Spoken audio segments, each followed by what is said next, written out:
Hi, my name's Alice and I'm one of the educators for Everlasting Brows in the UK.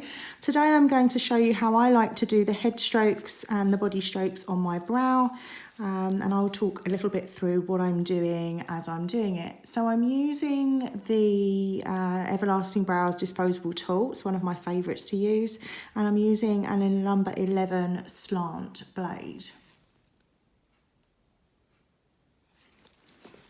So I like to start with my head strokes, and as you can see from this other example that I've done at the top, I like to stagger them. I find that if I do one stroke just going from the bottom to the top, from the bottom to the top, it looks quite unnatural, and this way tends to heal better. So I'm going to start at the very front of the brow, making sure that the tip of my blade is sat right on the edge of my pre-draw, and I'm going to twist and turn from the bottom, but not all the way up to the top. And then I'm going to take my next stroke to kind of mirror that, but a little bit further up. So the first one starts at the bottom and doesn't quite reach the top. The second one reaches the top, but it doesn't quite touch the bottom. And I'm going to replicate that just next door.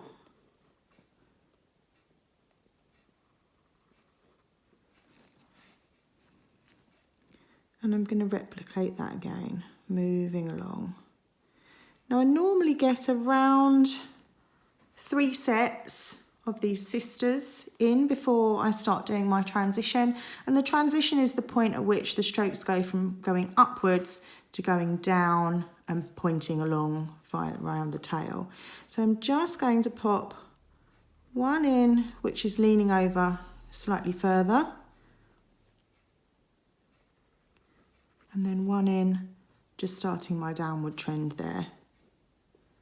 Going to carry along with my bottom strokes, again working in pairs, thinking the whole time that they're going to keep falling over ever so slightly as I go along the brow, like blades of grass blowing in the wind, or a hand on the clock. And they can kind of kiss each other as you go, but we don't want them to cross.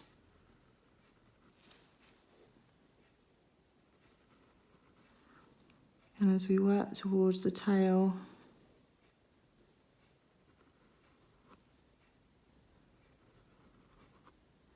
these are now getting flatter and flatter and flatter. What we don't want is them to be still sticking up into the middle of the brow around this section. We want to keep everything moving in a nice flow so that we can fill in and layer on top as we go. I'm then going to go back to my top strokes. I'm going to work along my line and down into the body, along my top line and down into the body. Repeating that. Keeping them nice and flat as I come along. Again, we want to stay out of the middle of the brow so that we've got enough nice room when we come to fill in. And then filling in this middle section was the part that I always struggled mostly with as a student. And the best tip that I can give you is imagine that everything sprouts out of the front here. So I'm going to take a stroke to sprout through here and through there. I probably brought this one a little bit too low down on this particular example.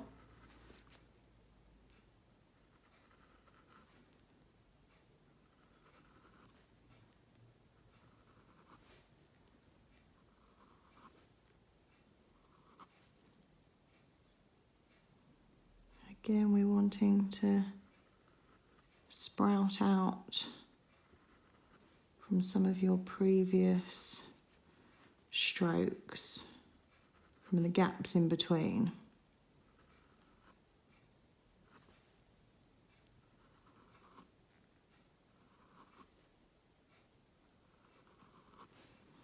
And that will give us this nice flow to the brow. So before I finish, I want to have a look and see where I've got some gaps, see if I've got any areas which I can improve on. I can probably lengthen this one ever so slightly and probably put something small in here.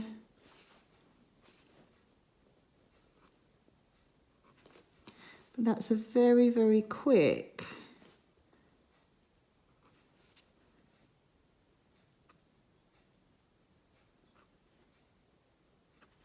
latex demonstration. I hope you like it.